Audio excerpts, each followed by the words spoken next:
नमस्कार, मैं हूं किसलय और प्रयागराज की धरती से आपका स्वागत करता हूं। अगर आप भी महाकुंभ क्षेत्र में आना चाहते हैं और संगम तट पर स्नान करके पुण्य का लाभ लेना चाहते हैं तो इसके लिए क्या विधि होनी चाहिए, स्नान की विधि क्या होनी चाहिए, कौन सा मंत्र का उच्चारण करना चाहिए, तरीका क्या होना चाहिए जिससे कि हमें पुण्य का लाभ मिले। हमारे साथ महाराज जी हैं। महाराज जी, आपका बहुत स्वागत है।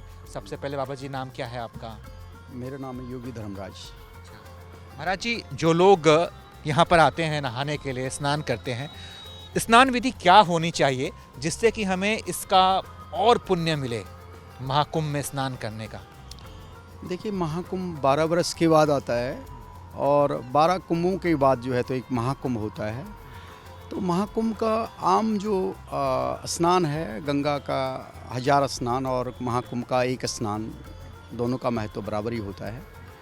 और जो स्नान की विधि है, विधि के अनुसार अगर आप जाओ तो अपना ब्रह्म मुहूर्त में स्नान कर लीजिए, 3:30 से 5:30 के बीच में।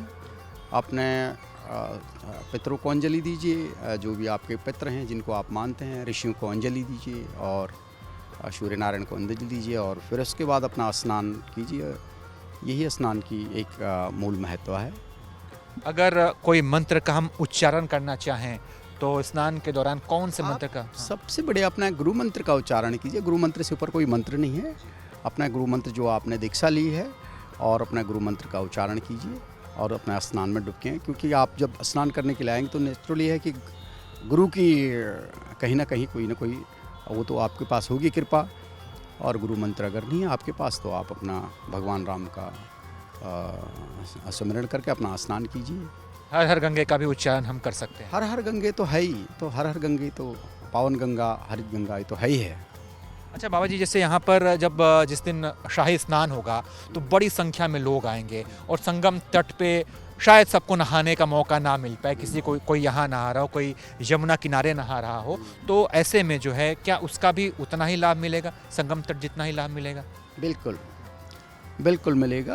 और ऐसा नहीं है कि संगम पे ही ना हो, जहाँ जहाँ गंगा यमुना बह रही है सब जगह वही लाभ मिलेगा। आप आइए और अपना स्नान कीजिए। बड़े खुशी की बात है, सब लोग जितने भी हैं अपना स्नान कीजिए अपना टाइम पे। और सब लोगों को मौका नहीं मिलता तो एक के बाद एक, जैसे पहले संत लोग स्नान कर लेते हैं उसके बाद आप भी अपना स्नान शुरुआत कीजिए, अपना ग्रहण कीजिए। एक जो लोग बात करते हैं, कई हमारे दर्शक भी हमसे बात कहते हैं, बातचीत करते हैं, कई मेरे मित्र भी हमसे कहते हैं कि जब भी आप स्नान करने जाते हैं तो किसी संत महात्मा का अगर नहाता है तो उसके छींटे अगर आपके शरीर पर पड़ते हैं तो उसका एक अलग ही लाभ मिलता है।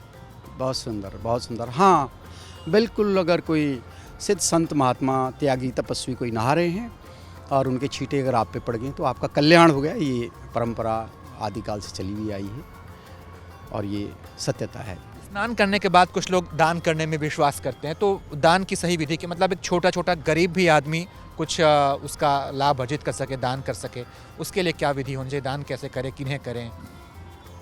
स्नान और दान का तो महत्व ही है। देखा जाए तो बगैर स्नान का दान नहीं है, बगैर दान का स्नान नहीं है। तो पहले स्नान हो और उसके बाद आपकी जो श्रद्धा है वो दान हो। और दान का महत्व ये है कि गुप्त दान हो। गुप्त दान हो तो वही सबसे बड़ी चीज़ है, दिखावा ना हो उसमें। गुप्त दान आपने जो भी दिया है। बिल्कुल, हम भी यही आपसे कहेंगे कि अगर आपको दान करना है भाई साहब तो कैमरा साइड में रख दीजिएगा, आईफोन अपने पॉकेट में रख लीजिएगा, कोई भी फ़ोन हो रख लीजिएगा, कैमरा में रख लीजिएगा और गुप्त दान कीजिए, उससे बड़ा कोई दान नहीं। क्या महाराज जी? आपने दिखा लिया तो दिखावा कर लिया तो फिर वो दान नहीं। ठीक है, बहुत सही आपने जानकारी दी और लोगों को ये जानकारी बड़ी काम की जानकारी है कि महाकुंभ में आ रहे हैं तो कैसे स्नान करें, क्या करें।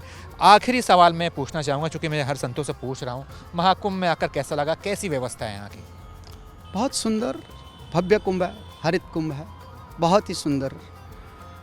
हमें तो हमेशा ही कुंभ है, बहुत अच्छा है, बहुत ही अच्छा लगा।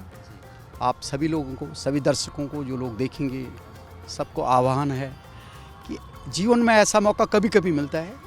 और मैंने कहा ना, 1000 स्नान गंगा के और कुंभ का एक स्नान, दोनों का महत्व बराबर है। तो एक बार ज़रूर आइए, स्नान कीजिए और उसका खूब फ़ायदा उठाए जीवन काल में।